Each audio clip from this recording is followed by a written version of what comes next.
Et il a vu en vision un homme du nom d'Ananias, qui entrait et qui lui imposait les mains, afin qu'il recouvrât la vue. Le Seigneur a bien des manières d'éteindre la persécution. Jamais il ne souffrira que son Église soit vaincue par ses ennemis ou anéantie par ses adversaires. Et les moyens ne lui manquent pas pour détourner les coups des méchants, ou même, au besoin, pour renverser leurs desseins de fond en comble. Parmi ces moyens, il en est deux qu'il emploie d'ordinaire.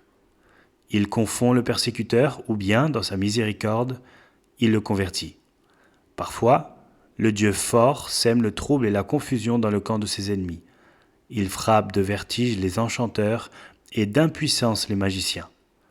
À celui qui ose lui faire la guerre, il permet de courir à sa perte, puis il jette un regard de triomphante dérision sur le misérable insensé qui avait espéré dire « Ah !»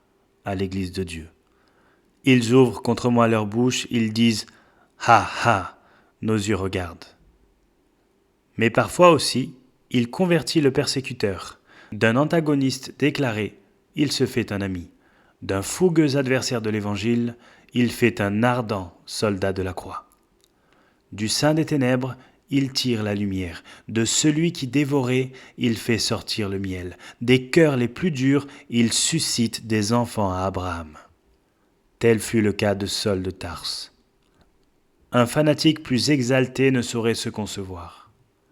Le sang du fidèle Étienne avait rejailli sur lui, car, si complaisante, si officieuse était sa cruauté, que tandis qu'on lapidait le premier martyr, il gardait les vêtements de ses bourreaux. Vivant à Jérusalem, élève dans la savante école de Gamaliel, Saul se trouvait journalement en contact avec les disciples de l'homme de Nazareth. En rencontrait-il dans les rues ? Il les insultait, les couvrait d'injures. Bien plus, il obtint contre eux des mandats d'arrêt et les fit mettre à mort. Et maintenant, pareil à une bête féroce qui a goûté le sang, le jeune pharisien ne respire plus que carnage. Sa fureur est à son comble, et pour couronner dignement son œuvre homicide, il part pour Damas, afin de se saisir de tous les chrétiens, soit hommes, soit femmes, qu'il trouvera dans cette ville. Il les amènera liés à Jérusalem et assouvira la soif sanguinaire qui le dévore en leur faisant subir la peine due, suivant lui, à leur abominable hérésie. Mais, ô merveille de la puissance de Dieu, Jésus arrête ce forcené dans sa course insensée. Juste au moment où, la lance en arrêt, il va fondre sur Christ, Christ le rencontre, le terrasse, le renverse, puis il lui adresse cette question. « Saul, Saul, pourquoi me persécutes-tu » Ensuite, ce charitable sauveur daigne lui ôter son cœur rebelle. Il lui donne un nouveau cœur et un esprit droit. Change complètement ses vues et ses projets, le conduit à Damas, le tient prosterné à ses pieds pendant 3 nuits et 3 jours, parle à son âme, lui fait entendre des sons mystiques, des paroles ineffables, embrase son cœur tout entier de la sainte flamme de l'amour, et lorsqu'enfin le futur apôtre des gentils, sortant de sa longue extase, commence à prier, Jésus descend aussitôt du ciel, apparaît en vision à Ananias et lui dit « Et il a vu en vision un homme du nom d'Ananias qui entrait et qui lui imposait les mains afin qu'il recouvrât la vue. » Ces dernières paroles, mes frères, sont d'abord l'annonce d'un fait de haute importance. Voilà, il prie. Et en second lieu, un argument présenté par le Seigneur à Ananias. Car voilà, il prie. Je me propose de considérer tour à tour mon texte sous ces 2 aspects. Ensuite, j'essaierai d'en faire l'application à vos cœurs. Il est vrai qu'à bien parler, Dieu seul peut accomplir cette dernière tâche. Toutefois, j'ose espérer qu'il voudra bien se servir de la prédication de ce jour pour vous disposer à recevoir les instructions que sa parole va vous donner. Je le répète, ces mots du Seigneur à Ananias, « Va et cherche à nommer Saul de Tarse, car voilà, il prie », était l'annonce d'un fait de haute importance. Et remarquez, en premier lieu, que ce fait était connu de Dieu lui-même. Saul fut conduit par l'influence de l'Esprit Saint à désirer la grâce divine, et du moment qu'il commença à prier, Dieu commença à écouter sa voix. N'avez-vous point été frappés, mes chers amis, en lisant les paroles du Seigneur à Ananias, des détails si minutieux dans lesquels il entre relativement à Saul ? Évidemment, celui-ci était l'objet de son intérêt tout particulier. Jésus connaît la rue où il loge. Va dans la rue appelée la droite. Il connaît la maison où il habite, cherche dans la maison de Juda. Il sait son nom, il sait même de quel pays il est originaire. Cherche à nommer Saul de Tarse. Enfin, il sait qu'il est présentement en prière. Voilà, il prie. Oh, quelle est réjouissante la pensée que Dieu s'occupe ainsi, avec la plus tendre sollicitude, de toute âme qui s'approche de lui. Voici un pauvre pécheur, contrit et humilié. Il se retire dans la solitude de sa chambre. Il fléchit le genou devant Dieu. L'angoisse de son cœur brisé ne se traduit peut-être que par des larmes et des soupirs. Mais, ô prodige, ces soupirs de contrition ont fait vibrer toutes les harpes du paradis. Ces larmes de repentir ont été recueillies par le Seigneur et seront conservées à toujours dans l'urne lacrymatoire du ciel. Le plus humble suppliant, celui-là même qui n'ose formuler une requête, est compris par le Très-Haut. Il peut n'offrir à Dieu qu'une larme furtive, qu'une larme timide, mais qu'importe. Une larme n'est-elle pas souvent la plus éloquente des prières ? Les larmes d'une sincère pénitence sont les diamants du ciel. Les gémissements de cœur humilié viennent se joindre, comme autant de notes mélodieuses, à la sublime harmonie qui retentit nuit et jour devant le trône de Dieu. Oh, mes bien-aimés, ne comprenez-vous pas tout ce qu'il y a de doux et d'encourageant dans la pensée que Dieu prend garde aux prières des fils des hommes ? Peut-être quelques-uns de vous se sont-ils dit plus d'une fois « Sûrement, je suis un être trop insignifiant, trop coupable et trop vil pour que Dieu daigne faire attention à moi, alors même que j'essaierai de chercher sa face. » Mes amis, chassez loin de vous des idées aussi impies, aussi païennes, dirais-je. Notre Dieu n'est pas un Dieu qui vit plongé dans un songe perpétuel, ou qui s'enveloppe d'épaisses ténèbres, en sorte qu'il ne puisse voir. Il n'est pas comme Baal, qui n'entend point. Il se peut, il est vrai, que les batailles, le tumulte de ce monde le laissent indifférent. Il ne se soucie ni de la pompe, ni du fastueux étalage des rois. Il ne prête point l'oreille aux bruyantes fanfares de la musique guerrière, et détourne ses yeux des scènes de triomphe et de gloire humaine. Mais, partout où un cœur souffre et gémit, partout où un œil s'élève au ciel, voilé de pleurs, partout où des lèvres tremblantes murmurent une prière, partout où retentit un amer soupir ou un sanglot de componction, là, Dieu prend plaisir à regarder. Il s'approche, il prête l'oreille, il inscrit les prières de l'âme pénitente dans un registre, il les dépose comme des fleurs sèches dans son livre de mémoire, et quand, au dernier jour, le livre sera ouvert, il s'en exhalera un suave parfum. Et donc bon courage, pauvre pécheur qui te repens, fusses-tu même le plus indigne, le plus vil des criminels. Le Seigneur entend ta requête, et il dit de toi ce qu'autrefois il disait de Saul de Tarse. Voilà, il prie. Où as-tu prié ce matin, mon frère ? Est-ce dans une grange, ou dans ton cabinet, ou à côté de ton lit, ou bien peut-être dans ce lieu de culte ? Je ne sais, mais Dieu le sait. Et à présent encore, ton œil humide ne s'élève-t-il pas vers le ciel ? Dis, pauvre cœur troublé, est-ce que je ne t'entends pas sortir de tes lèvres, en cet instant même, ce cri d'angoisse ? Ô Dieu, sois apaisé envers moi qui suis pécheur. S'il en est ainsi, mon frère, sois-en certain. Dieu a déjà ouï ta voix. Qui n'admirait la merveilleuse célébrité avec laquelle le fluide électrique transmet les messages que l'homme lui confie ?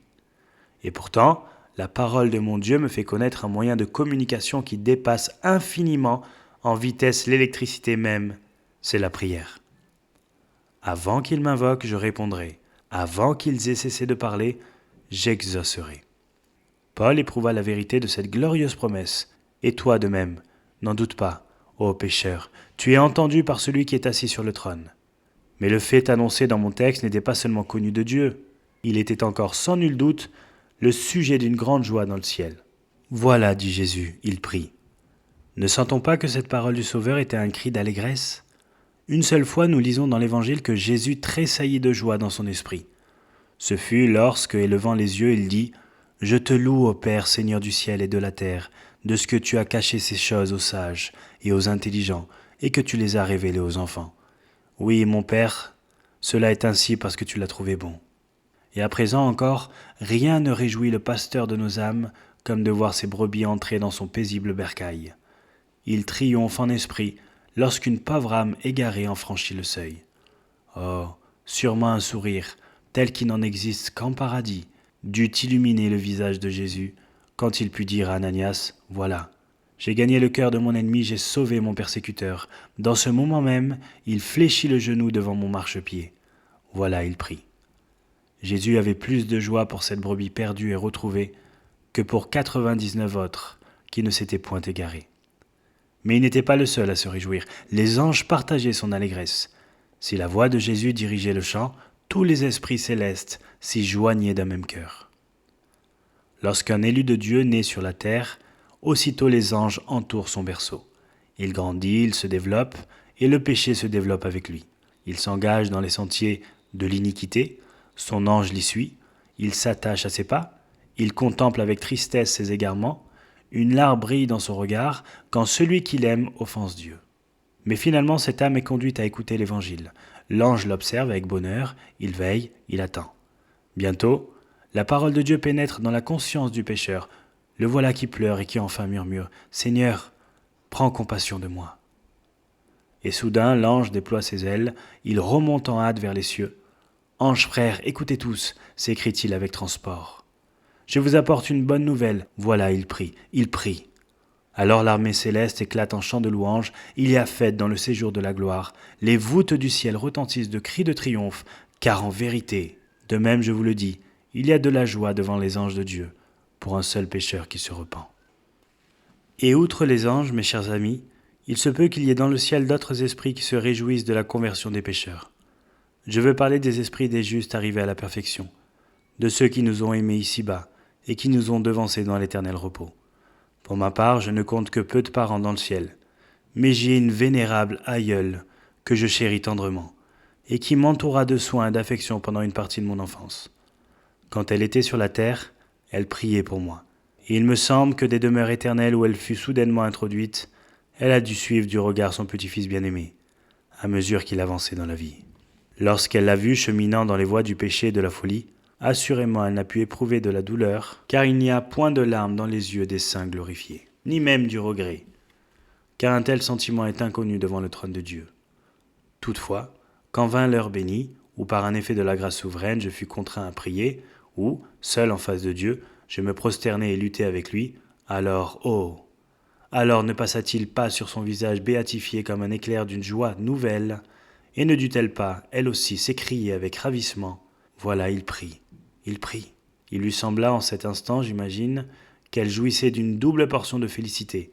Elle crut posséder deux ciels, un en moi et un en elle-même. Et toi, mon jeune auditeur, n'as-tu pas aussi un être aimé dans la gloire ? Ta mère, peut-être, parcourt à cette heure les rues pavées d'or du paradis. Peut-être te regarde-t-elle à l'instant où je te parle. Enfant, elle t'a nourri de son lait, elle t'a porté sur son sein, elle t'a consacré à Jésus-Christ. Du ciel où elle est maintenant, elle te contemple avec ce degré d'intense anxiété qui est compatible avec le bonheur. Parle, jeune homme, que se passe-t-il dans ton âme ? Entends-tu la voix de Christ qui te dit au moyen de son esprit « Venez à moi » ? Verses-tu des larmes d'une vraie repentance ? Oh, s'il en est ainsi, je me présente ta mère répétant à son tour, le cœur débordant de béatitude « Il prie, il prie ».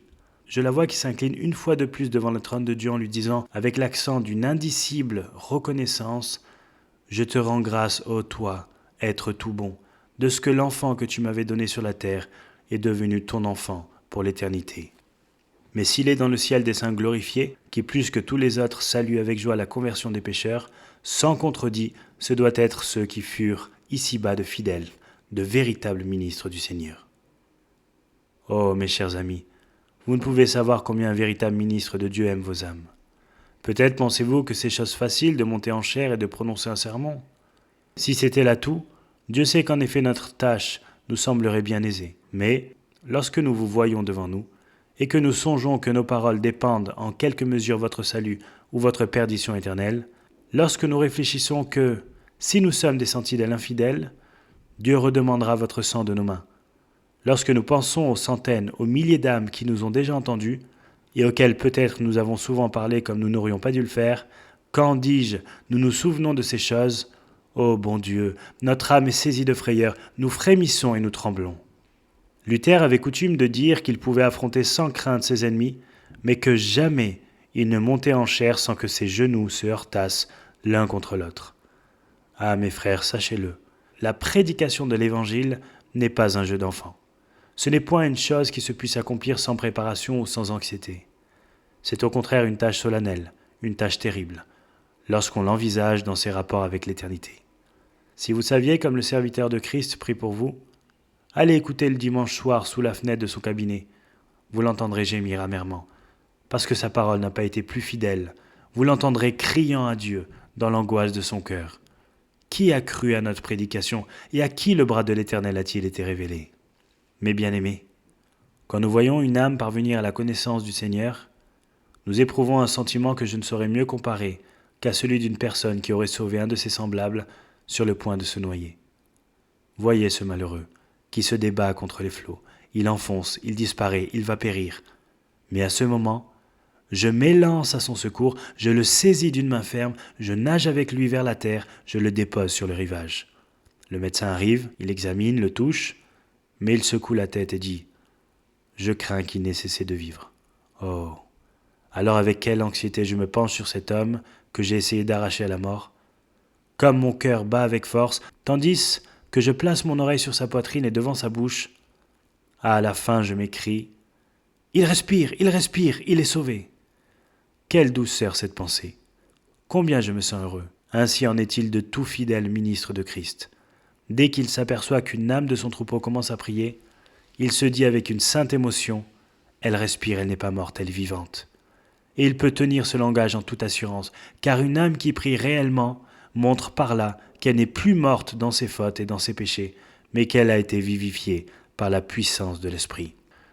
Or, si le salut des pécheurs cause dès ici-bas aux prédicateurs de l'Évangile une joie à nul autre pareille, que sera-ce, je le demande, si des tabernacles célestes il lui est donné de voir une âme qu'il a disputée à la mort éternelle prosternée devant Dieu?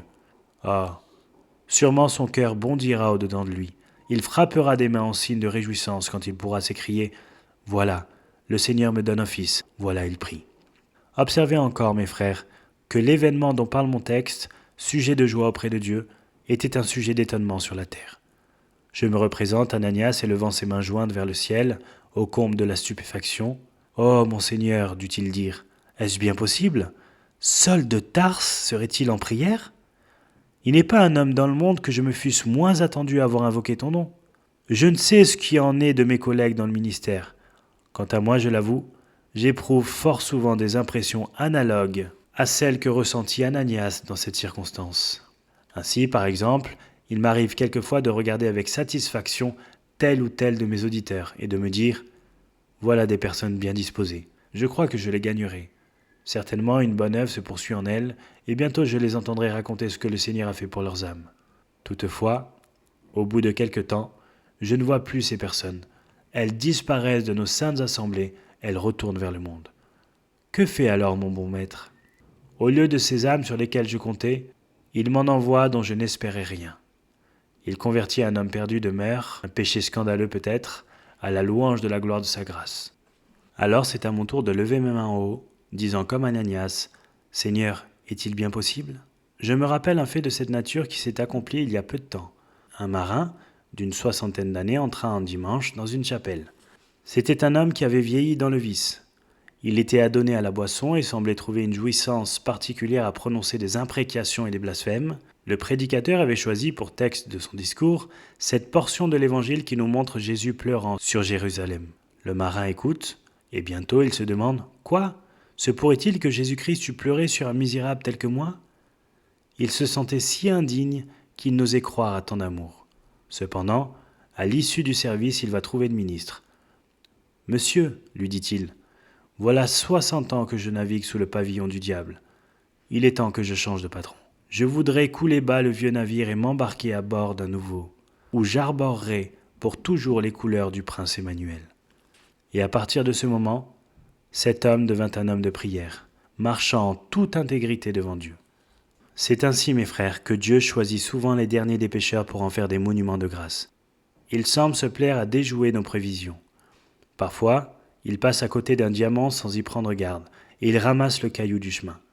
De pierres de nulle valeur, il fait naître des enfants à Abraham. Le Seigneur est plus habile que le plus habile chimiste, car non seulement il sait raffiner l'or, mais il transforme en or fin un vil métal. Il prend les êtres les plus souillés, les plus méprisables et les façonne en héritiers du ciel. Ils sont pécheurs et il les nettoie, ils sont impurs et il les sanctifie. Oui, étonnante, merveilleuse était la conversion de Saul de Tarse. Mais à tout prendre, mes bien-aimés, Votre conversion et la mienne sont-elles donc moins étonnantes? Si on vous eût dit, il y a quelques années, que vous vous joindriez à une église, et que vous seriez compté au nombre des enfants de Dieu, qu'auriez-vous répondu, je vous le demande? Impossible, absurde, vous seriez-vous écrié. Nous? Devenir méthodistes? Non, jamais. Qu'avons-nous à faire de la religion? Nous voulons continuer à penser et à agir comme bon nous semble. N'est-ce pas là, mes amis, le langage que vous et moi aurions tenu? Comment donc se fait-il que nous soyons aujourd'hui ce que nous sommes? Lorsque nous réfléchissons à la transformation complète qui s'est opérée en nous, ne nous paraît-il pas que nous rêvons? Dieu a laissé bien des membres de nos familles qui valaient mieux que nous. Et pourquoi nous a-t-il choisis? Oh, n'est-ce pas une chose étrange, une chose inouïe? Et ne pourrions-nous pas, comme Ananias, nous écrier avec un geste d'étonnement? Voilà, c'est un miracle sur la terre, c'est un prodige dans le ciel. Enfin, remarquez, mes chers auditeurs, que le fait exprimé par ces simples mots, voilà, il prie, était sans précédent dans la vie de saint Paul. Il est vrai que le jeune pharisien avait eu coutume de monter régulièrement au temple 2 fois le jour, à l'heure de la prière. L'y eussiez-vous accompagné, vous l'auriez entendu très certainement prononcer d'éloquentes oraisons dans le genre de celle-ci. Le pharisien, debout, priait ainsi en lui-même. « Ô Dieu, je te rends grâce de ce que je ne suis pas comme le reste des hommes qui sont ravisseurs, injustes, adultères, ou même comme ce publicain. Je jeûne 2 fois la semaine. Je donne la dîme de tous mes revenus. » Ah, oui, sans nul doute, vous l'auriez entendu haranguer le Seigneur en termes pompeux et magnifiques. Néanmoins, il est dit expressément dans mon texte, « Voilà, il prie. » Et quoi? Seul? N'avait-il donc jamais prié auparavant? Non, mes frères, jamais. Le culte qu'il avait offert à Dieu pendant toute sa vie ne comptait pour rien. Par le fait, ce n'était pas un culte. J'ai entendu raconter qu'un vieillard, auquel on avait enseigné dans son enfance à dire à Dieu « Seigneur, je te prie de bénir mon père et ma mère », continua à répéter machinalement ces mêmes paroles pendant 70 années de sa vie, c'est-à-dire bien longtemps après que ses parents furent morts. Au bout de ce temps, il plut à Dieu dans son infinie miséricorde de toucher le cœur de ce vieillard. Il reconnut son inconcevable aveuglement. Il comprit que malgré son attachement routinier à certaines formes, il ne s'était jamais sérieusement approché de Dieu. Il avait récité prière sur prière, mais jamais il n'avait prié. Il en était de même de Saul. Le culte qu'il avait rendu à Dieu n'avait été qu'une dérision. Ces longues prières que vaines redites, mais enfin de son cœur humilié s'échappe une sincère avocation, et c'est alors que Jésus lui rend ce témoignage. Voilà, il prie. Voyez-vous cet homme qui essaie d'obtenir une audience de son Créateur? Il dépose une pétition en vers latin au pied du trône du Tout-Puissant. Mais Dieu reste impassible. Il s'enveloppe dans une calme indifférence. Alors, le suppliant s'y prend d'une autre manière. Il se procure un livre et, s'agenouillant de nouveau, il lit la plus belle, la plus vénérable, la meilleure des prières qui ait jamais été composée. Mais le Très-Haut ne prend point garde à ce froid et creux formalisme. À la fin, le pauvre pécheur jette le livre de côté, oublie son latin et s'écrie avec larmes « Ô Seigneur, écoute-moi pour l'amour de Christ. » Aussitôt Dieu répond « Je t'écoute, pauvre âme angoissée. J'ai entendu ta voix. Voilà la grâce que tu cherchais. Mieux vaut une seule prière sentie que 10 000 prières formalistes. Mieux vaut un simple élan de l'âme que les plus sublimes formules des livres. Toute prière qui ne part que des lèvres ou de l'intelligence est en abomination devant Dieu. Celles-là seules qui jaillissent du plus profond du cœur lui sont agréables. Ah, mes chers auditeurs, vous le dirai-je, au risque de vous scandaliser, je crains qu'il n'y ait parmi vous des centaines d'âmes qui n'ont pas réellement prié une seule fois dans leur vie. Et que comptez-vous faire, je vous le demande, quand il vous faudra mourir? Pensez-vous entrer au ciel sans prière? Funeste illusion. On l'a dit, la prière est le mot d'ordre du chrétien mourant. Si donc ce mot d'ordre, vous ne le possédez pas, vous serez banni pour toujours de la présence de Dieu. Mais comme je l'ai dit en commençant, si mon texte est l'annonce d'une grande nouvelle, il y a aussi un argument présenté par le Seigneur à Ananias. Et d'abord, c'était un argument bien propre à rassurer Ananias. Naturellement, la mission qui lui était confiée lui inspirait des inquiétudes pour sa sûreté personnelle. Il lui semblait qu'en allant vers Saul, il se jetait, pour ainsi dire, dans la caverne d'un lion. Certainement, pensait-il, puisque je suis un disciple de Christ, Saul de Tarse se saisira de moi et m'emmènera à Jérusalem. Alors voici, le Seigneur lui dit, il prie, et à l'instant, toute appréhension s'évanouit de son cœur. « Cela suffit, Seigneur, dut-il répondre avec joie. Si Saul prie, je n'ai rien à craindre. Et vous de même, mes chers auditeurs, soyez assurés que vous n'avez rien à craindre d'un homme de prière. Je ne sais comment expliquer ce fait, mais il est positif que les incrédules même entourent le fidèle chrétien d'une certaine vénération. Un maître impie aime pourtant avoir à son service un domestique pieux, tout en méprisant la religion pour lui-même. Il l'estime dans son serviteur, et s'il prie, il lui accordera une confiance particulière. Il est vrai que de nos jours, hélas, il est des gens qui se font passer pour des hommes de prière, et dont la conduite prouve que leurs prétentions ne sont que feintes et mensonges. Il va sans dire que je ne parle point de cela, mais quant aux âmes qui prient dans le vrai sens du mot, ne craignez pas, je le répète, de placer en elles une confiance sans borne. Qui s'entretient avec Dieu en secret se conduit droitement en public, qui s'approche souvent du trône de la grâce offre toute garantie. Il me souvient d'avoir entendu raconter un fait qui confirme ce que j'avance d'une manière bien remarquable. Deux touristes parcouraient ensemble les montagnes de la Suisse. À la nuit tombante, ils se trouvèrent au milieu d'une forêt, où ils ne tardèrent pas à apercevoir une petite hôtellerie d'assez triste apparence. L'un des voyageurs incrédules déclaré dit à son compagnon qui était chrétien : « L'aspect de cette maison ne me plaît pas. Je crois qu'il serait imprudent de nous y arrêter. »« Entrons toujours, » répliqua l'autre. « Nous verrons mieux ce qui en est. » Ils y entrèrent en effet, mais l'intérieur de la maison leur sembla non moins suspect que l'extérieur. Leur malaise allait croissant, quand tout à coup, le maître du logis leur dit : « Messieurs, j'ai l'habitude de lire la Bible et de prier chaque soir avec ma famille. Me permettez-vous d'accomplir aujourd'hui cet acte de dévotion en votre présence ? » « Certainement, avec le plus grand plaisir, » s'écrièrent les voyageurs. Après le culte, chacun gagna sa chambre. « Je suis complètement rassuré, » dit tout bas l'incrédule à son compagnon. « Pourquoi cela ? » demanda celui-ci. « Parce que notre hôte a prié. »« Ah, il paraît, repartit le chrétien, qu'après tout vous faites quelque cas de la religion. Parce qu'un homme prie, vous pouvez dormir tranquille chez lui. » Eh bien, d'où fut cette nuit-là le sommeil des deux voyageurs, car ils sentaient que dans une maison, qui avait pour toit la prière et pour muraille la piété, aucun être humain ne pouvait songer à leur nuire. Vous le voyez, mes frères, il n'était pas d'argument plus propre à apaiser les craintes d'Ananias que celui exprimé par ces simples mots. Voilà, il prie. Mais il y a plus. Ces paroles étaient encore un argument tout-puissant en faveur de la sincérité de Paul. La prière particulière est, sans contredit, la meilleure pierre de touche d'une sincère piété. Si Jésus avait dit à Ananias : « Voilà, Saul prêche », Ananias aurait été en droit de répondre : « Seigneur, il peut prêcher, tout n'en étant qu'un hypocrite. » Si Jésus avait dit : « Voilà, il assiste à une assemblée de l'Église », Ananias aurait pu répliquer : « Seigneur, il peut s'y être glissé comme un loup en habit de brebis. » Mais au lieu de cela, que lui dit son maître ? Voilà, Saul prie. Dès lors, Ananias est convaincu de la sincérité du nouveau converti. Et aujourd'hui, comme alors, mes chers amis, la prière secrète, la prière individuelle est la plus sûre garantie de la sincérité d'une âme. Pour ma part, lorsqu'un jeune chrétien vient me consulter au sujet de son état spirituel et qu'il m'entretient de ce qu'il sent et de ce qu'il fait, le plus souvent, je coupe court à la conversion en lui disant : « Agenouillez-vous et priez. » D'ordinaire, il s'excuse, mais j'insiste.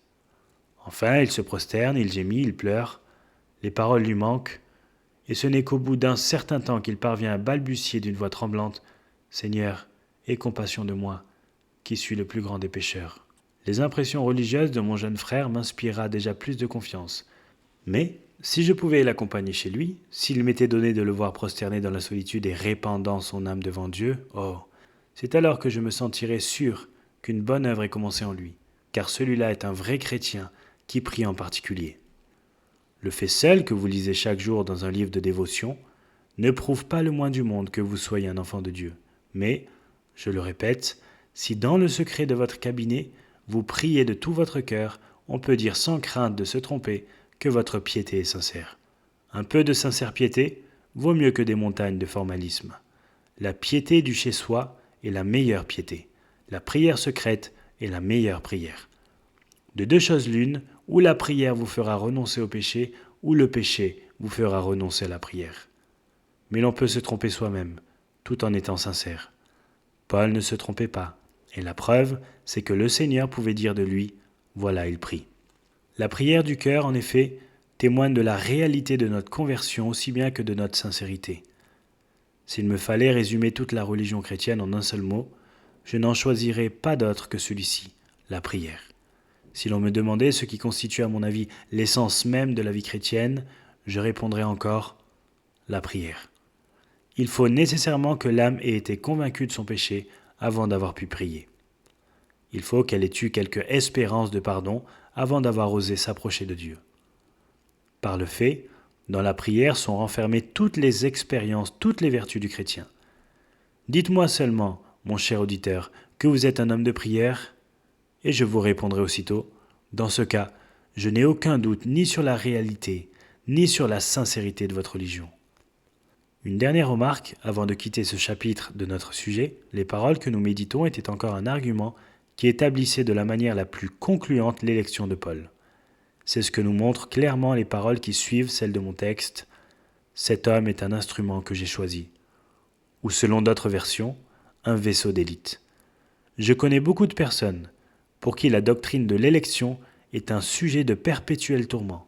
Souvent même, il m'arrive de recevoir des lettres où l'on me prend à partie parce que je prêche sa doctrine.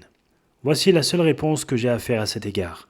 L'élection est une vérité enseignée dans la Bible. Si elle vous déplaît, allez demander à mon maître pourquoi il l'y a mise. Quant à moi, je n'y puis rien. Je ne suis qu'un serviteur et je ne fais que vous rapporter ce que j'ai reçu d'en haut. Si j'étais au service d'un maître de la terre, je n'oserais altérer le message qu'il m'aurait confié. Il se trouve que je suis un ambassadeur du ciel, et malheur à moi si je ne vous transmettais pas fidèlement le message du Seigneur. Que si vous trouvez à redire à ce message, encore une fois, je n'y puis rien. Adressez-vous à qui de droit. Mais, dira quelqu'un, comment puis-je savoir si j'ai été choisi de Dieu ? Je crains de ne pas être au nombre des élus. Pour te répondre, mon cher auditeur, permets-moi de te poser à mon tour quelques questions. Pries-tu ? Si l'on peut dire de toi, voilà, il prie, certainement on peut aussi ajouter, voilà un instrument choisi de Dieu. As-tu la foi ? Si tu l'as, tu es un élu. Tels sont les signes de l'élection. Si tu ne possèdes ni foi ni esprit de prière, tu n'as aucune raison de penser que tu fais partie du peuple particulier de Dieu. Mais gémis-tu de ne pas croire encore ? Souhaites-tu aimer Christ ? Y a-t-il dans ton cœur, je ne dis pas un désir, mais la millième partie d'un désir de t'approcher de Jésus ? Et ce désir, tout faible qu'il est, te porte-t-il à crier à Dieu avec ferveur et avec larmes ? S'il en est ainsi, ô mon frère, rassure-toi. Ne crains pas de ne pas être un élu, car de même que la prière de Paul était une marque certaine de son élection, de même quiconque s'adresse à Dieu avec sincérité prouve par là qu'il a été élu avant la création du monde, afin qu'il fût saint et irrépréhensible devant Christ par la charité. En lui, Dieu nous a élus avant la fondation du monde, pour que nous soyons saints et irrépréhensibles devant lui. Venons-en maintenant à l'application. Je regrette, mes chers amis, de ne pouvoir traiter convenablement un sujet aussi sérieux. Toutefois, je me console dans la pensée que mon glorieux Maître demande à chacun selon ce qu'il a et non selon ce qu'il n'a pas. Je suis profondément pénétré du sentiment de mon impuissance. Je sais que je ne pourrai parler à vos consciences d'une manière aussi solennelle que je devrais le faire. Quoi qu'il en soit, mon droit est auprès de l'Éternel et mon œuvre est auprès de mon Dieu. Et au dernier jour, il sera manifesté que si je n'ai pas mieux rempli les devoirs de mon ministère, j'ai failli par faiblesse ou par erreur, mais non par un manque de cordiale affection pour vos âmes. Et d'abord, je m'adresserai à mes frères dans la foi. Ne voyez-vous pas, mes bien-aimés, leur dirai-je, qu'un esprit de véritable et fervente dévotion est plus sûr indice que nous sommes de fils de Dieu. Cela étant, ne s'ensuit-il pas tout naturellement que plus nous persévérons dans la prière, plus nous jouirons de l'assurance de notre salut ? Peut-être quelques-uns de vous ont-ils perdu dernièrement cette glorieuse assurance et la paix qui en découle. Ils ne savent plus s'ils sont, oui ou non, des enfants de Dieu. Leurs âmes sont remplies de ténèbres. Mes frères, voulez-vous savoir où vous avez perdu le témoignage de votre adoption ? Je vais vous le dire. C'est dans votre cabinet. Toutes les fois qu'il y a affaiblissement de vie spirituelle chez un chrétien, soyez sûr que le mal a commencé là, et pas ailleurs. Je vous parle, hélas, d'après mon expérience. Souvent je me suis éloigné de Dieu. J'ai perdu pour un temps cette douce saveur de son amour que j'avais goûtée auparavant. J'ai eu à m'écrier dans la tristesse de mon âme. Le Seigneur m'a-t-il rejeté pour toujours ? Et ne continuera-t-il plus à m'avoir pour agréable ? Je suis monté dans la chair de vérité, mais j'ai prêché sans feu et sans énergie. J'ai ouvert la Bible, mais n'y ai point trouvé de lumière. J'ai voulu entrer en communion avec Dieu, mais tous mes efforts ont été vains. Et savez-vous quelle était la cause de ce déplorable état spirituel ? J'avais prié avec mollesse et langueur. Oui, mes frères, me voici devant vous confessant mon péché. Je reconnais que lorsque mon âme a été en souffrance, j'avais à quelques degrés négligé la prière. Ô chrétiens, voulez-vous être heureux? Priez beaucoup. Voulez-vous être victorieux du monde? Priez toujours davantage. Qui cesse de prier, cesse de combattre. C'est la prière qui préserve de la rouille les armes de l'enfant de Dieu. Si les 12 apôtres eux-mêmes revenaient à la vie, disait un chrétien éminent, et que pour jouir de leur entretien, vous négligiez vos dévotions particulières, ils auraient porté le plus grave préjudice à vos âmes. La prière est le navire qui revient au port chargé du plus riche fret. C'est le terrain qui rapporte à celui qui le cultive la plus abondante moisson. Mon frère, tu te plains de ne pas jouir d'une communion plus intime avec Dieu? Mais à qui la faute, je te le demande, si ce n'est à toi? À toi, qui le matin prends à peine le temps, avant de courir à tes affaires temporelles, de prononcer à la hâte 2 ou 3 mots de prière, et qui, rentrant le soir fatigué de corps et d'esprit, n'a pour ainsi dire à consacrer à Dieu que les instants de rebut de ta journée. Et ce que je dis aux individus, je le dis également aux églises. Si aujourd'hui il y a si peu de vie dans nos troupeaux, c'est parce qu'il n'y a pas plus de prières. Pour mon compte, j'ai la plus triste opinion des églises qui ne prient pas. Si je vais le dimanche de lieu de culte en lieu de culte, je vois partout des auditoires considérables, mais si je vais dans la semaine aux réunions de prière, je n'y trouve qu'une douzaine de personnes. Dieu peut-il nous bénir? Dieu peut-il répandre son esprit sur nous, tant que les choses sont en cet état? Sans doute il pourrait le faire, mais ce ne serait pas selon l'ordre de ses dispensations, car il dit expressément à Sion qu'elle enfantera des fils quand elle sera en travail d'enfant. Le Seigneur, l'Éternel, parle, lui qui rassemble les exilés d'Israël. Je réunirai d'autres peuples à lui, aux siens déjà rassemblés.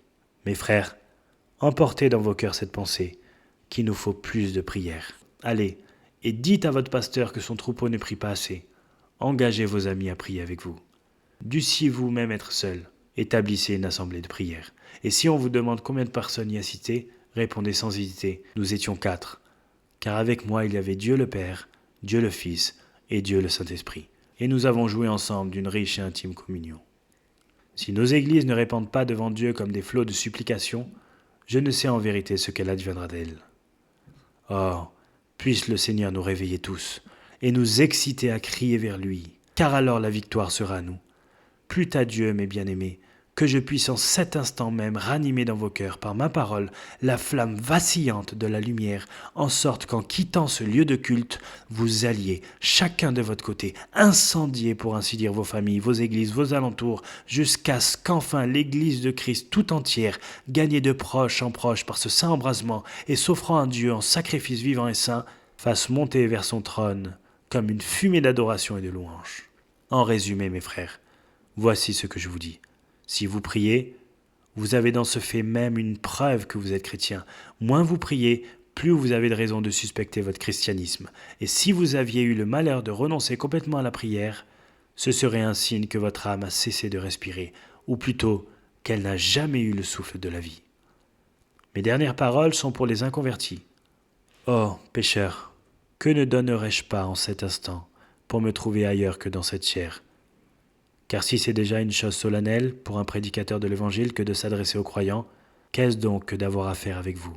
D'un côté, nous craignons de vous encourager par nos paroles à compter sur vos propres forces, et de l'autre, nous tremblons à l'idée de vous laisser dormir du fatal sommeil, de l'indolence et d'une fausse sécurité. Je crois qu'il n'est pas de fidèles ministres du Seigneur qui ne se sentent parfois embarrassés quant à la manière dont il convient de vous faire entendre la vérité.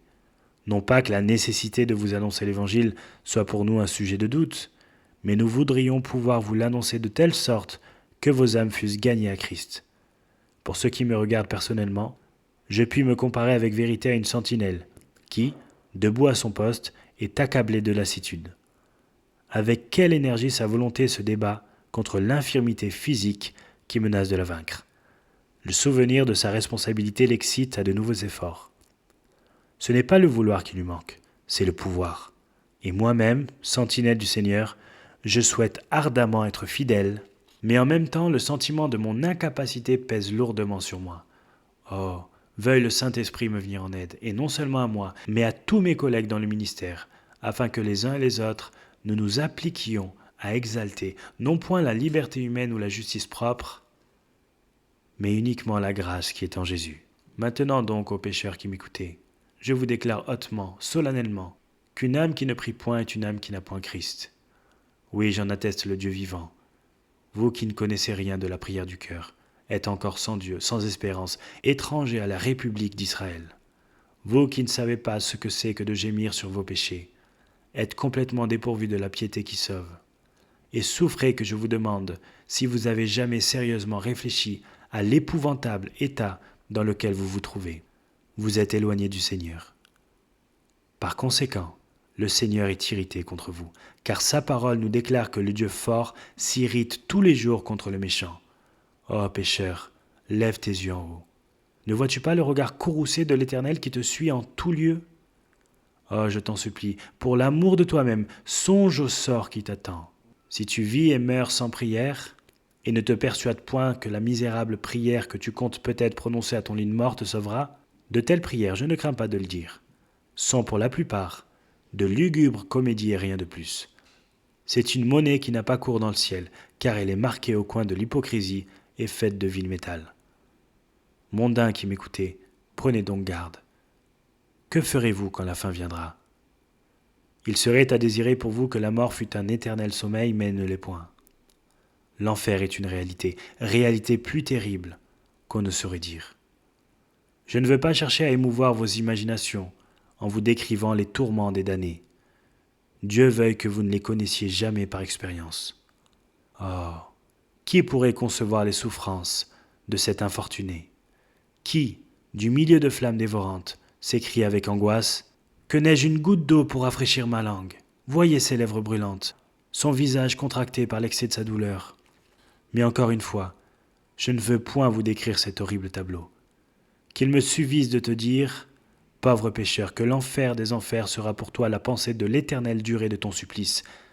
Lorsque les damnés élèvent leur regard vers le trône de Dieu, ils voient inscrite sur ce trône cette irrévocable sentence: pour toujours. Lorsqu'ils secouent les chaînes brûlantes de leur tourment, ces chaînes même leur crient: pour toujours. Lorsqu'ils poussent des hurlements de désespoir, les échos infernaux leur répondent: pour toujours. Oh, lamentable pensée! Être en enfer y être pour l'éternité.